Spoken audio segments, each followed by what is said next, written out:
All right, so it's a little bit sketchy right now, boys and girls. Let me just bring on Facebook. It's a little bit sketchy right now, boys and girls. However, hope remains. What's going on, everybody? It's the halftime stream, one half of the Mile High Huddle podcast. I am expecting Zach to pop in here. But the Broncos, as it stands, trail the Eagles 10-3. And this would be a pretty even game were it not for that one devastating drive in the second quarter by the Eagles. But it's been pretty ugly defensively, offensively for the Broncos. The Vic Fangio defense has worked its number, done a number on old Bo's football brain. As it stands, the Broncos barely have 100 yards of net yardage, 102. Eagles have 174. Broncos have ran 32 plays, though, to the Eagles 31. So from a time of possession perspective, the Eagles barely lead the Broncos by 20 seconds, 15-10 to 14-50. But the big problem here has been the Broncos have only converted 1 of 8 third downs. That's 13%. That's horrendous. That's pick up your ball and go home. That's like, hey, are you a professional? Like, what's going on? Here comes my boy. We'll see what Zach, he'll be on shortly, but we'll see what Zach has to say. Colin, what's up, dude? Absolutely pathetic indeed. So far, it really has been.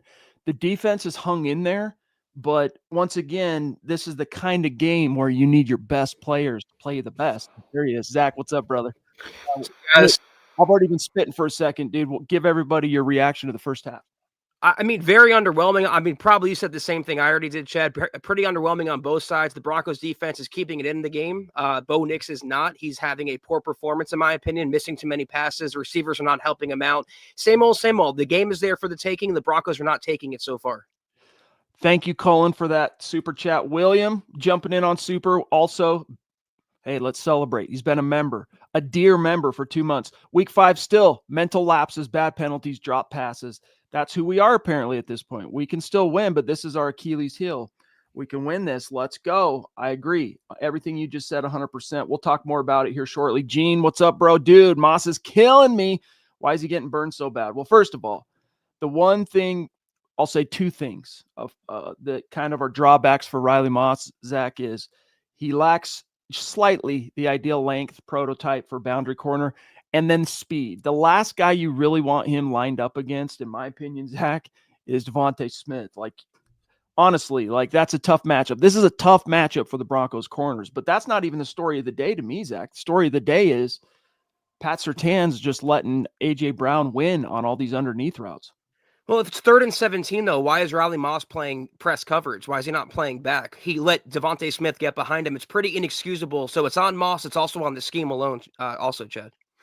Yeah, but dude, penalties. I mean, real quick, we don't have too much time. We'll dive into a lot more of this, obviously, on the gut reaction. But penalties, to Williams' point, have been a killer. 5 penalties so far for the Broncos, minus 55 yards. So think about it like this: they've only totaled 102. Now, granted, not all of those penalties are on offense, but more than half of their yardage basically has been taken away by penalties. The Eagles penalized 3 times for 15 yards, Zach.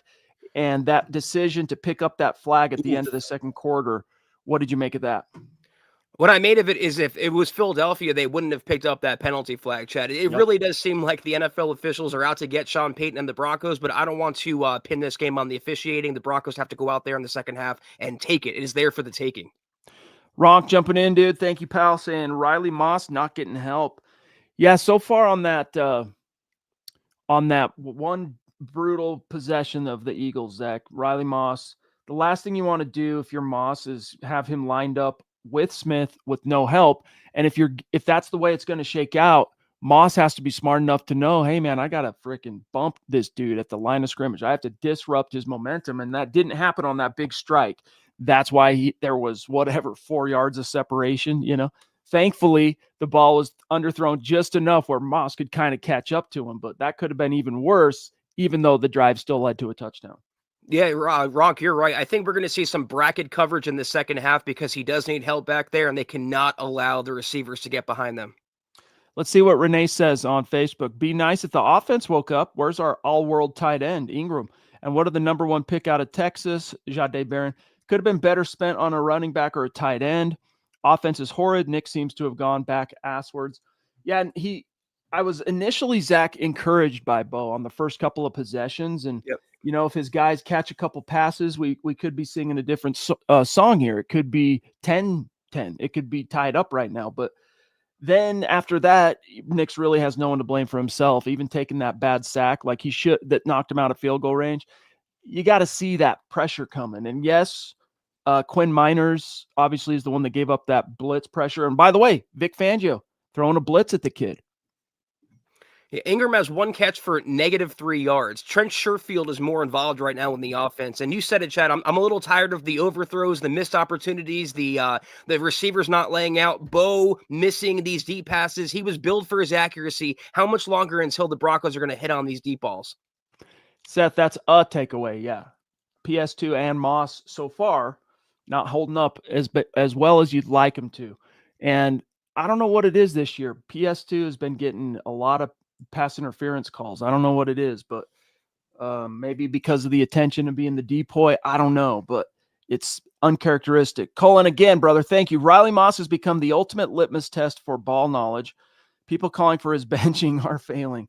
Yeah, I mean, that's the thing is you understand what his limitations are, and you got to scheme around that. And Moss has to be smart enough, like on that big play, you can't just let him get off the line of scrimmage uninterrupted. See Dickens jumping in. Moss should be watching the game with us. He's a guaranteed touchdown every week. All right. So Moss, once again, Zach, is where they say the backup quarterback is the most popular guy in town. Maybe Moss is the least popular. Yeah, he's the sorry about that. It glitched for a second. He's the most unpopular player in Broncos country right now. And I still think he's closer to being a really good cornerback too than being a bust, but he does get picked on quite a bit. And that's the thing, dude, is when you have an all-world corner and the best defensive player reigning anyway, they're going to go the opposite way. And people still don't see that. Like you're not going to have two PS2s. And even if you do, as you're seeing today, Pat Surtain is not exactly perfect. Phil, PI killing us, not being called equally, in my opinion. Why isn't both throwing it away instead of getting sacked? Yeah, on that play in particular, that's frustrating because it cost him 3 points possibly.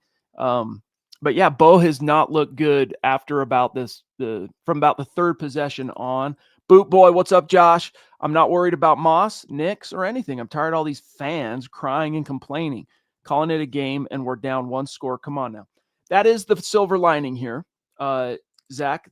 It's a one-score game. Yeah, it's a touchdown, but it's a one-score game. The Eagles get it back to start the second half. The Broncos defense seems to have kind of rebounded a little after that one possession they allowed. How are you feeling about things in the second half? Well, the play calling still, I want to touch on that for a second, is to me, it gets, I don't know, too aggressive at times. Why go for that big shot near the end of the first half? You can work the clock, pick up the first down, keep the drive going. I don't understand Sean's complexity sometimes, but it's true, Boot Boy. The game is right there still. If the Broncos can just make some plays on offense, the defense is still doing enough to keep Jalen Hurts and company down. It's the offense, same story as the last 10 years. If they would just do a little bit more, they could spring the upset. Will they? We'll find out. Tony Romo said at the top of the show before the broadcast even began, hey, the Broncos could win this. And they're still in it, guys. They're still in it. So let's maintain at least a sliver of optimism. It's not like, Zach, the Broncos are trailing by multiple scores. Right. So it's this team has fought. They've hung in there, and I'm going to give them the credit for that. But we do need to see some signs of life, Zach, on offense. The defense has done pretty well, all things considered, against the world champs. I mean, they've only allowed 10 points. That's on pace for 20 points. If you can't beat the Eagles holding them to 20 points, something's up with the offense. So I think the onus is on Peyton and company. Carter, this is going to be a Ravens or Bills second half. Bite your tongue, my friend. Bite your tongue. I don't think so. We'll see, Zach, what kind of adjustments Sean Payton and company make here in the second half. I don't think it's going to be a blowout. I could be wrong, but The offense cannot be putting the defense on the field in the second half so much. It's only a matter of time before the defense does crack and the Eagles blow this game open. The offense has to respond with some sort of scoring drive in the second Yeah. half. Sorry. Here's a comment from Mike Thompson, a dear member. I have to believe that was scheme that moved Nix up. On the sack, they bracketed Smith there at the end, right, when Benito and Allen got home. So they're kind of learning a little bit as they go here. They're figuring things out. But in Bo Nix's defense, man, it is not easy, Zach, to go against Vic Fangio, especially for the first time. This is his first experience going against one of the most legendary defensive coordinators of the modern era. So cut him a little bit of slack, but at the same time, all right, you've gone 2 quarters. Now it's time to start like putting your big boy pants on and learning from what you saw and go out there and execute. I mean, the stats and metrics and data can say one thing, Chad, but I have a tough time with my eye test believing the Broncos have the best pass protecting offensive line in the NFL.